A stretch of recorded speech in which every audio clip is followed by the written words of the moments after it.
Hello mga par. Sa video to nagtay nga pala ako ng mga 7 minutes sa isang customer na hindi makontak, hindi rin nami-message.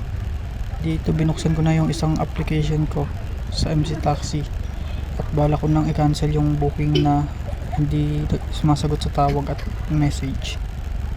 At dito nga may nakuha kong booking na may tip at long ride, kaya naisipan kong cancel na yung isang booking.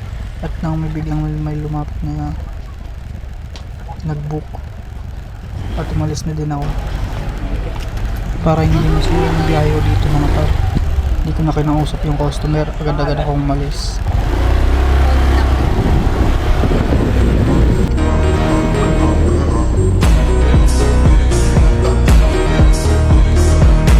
Dito nga lumayo na akong konti, ngunit malapit pa rin yung customer.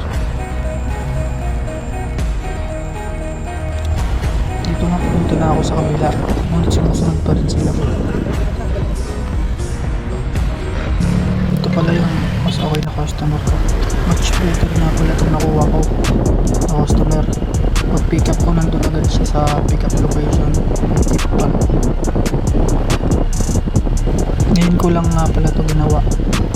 Iniwan ko yung customer na hindi sumasagot sa tawag at message at pinagantay ka ng ilang minutes, sobrang tagal.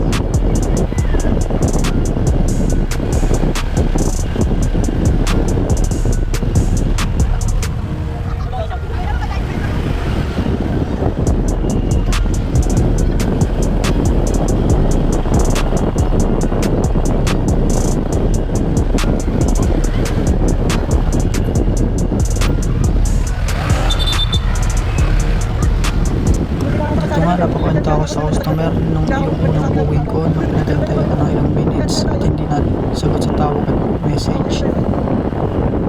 Hindi nasagot sa tawag. Message ako, message na.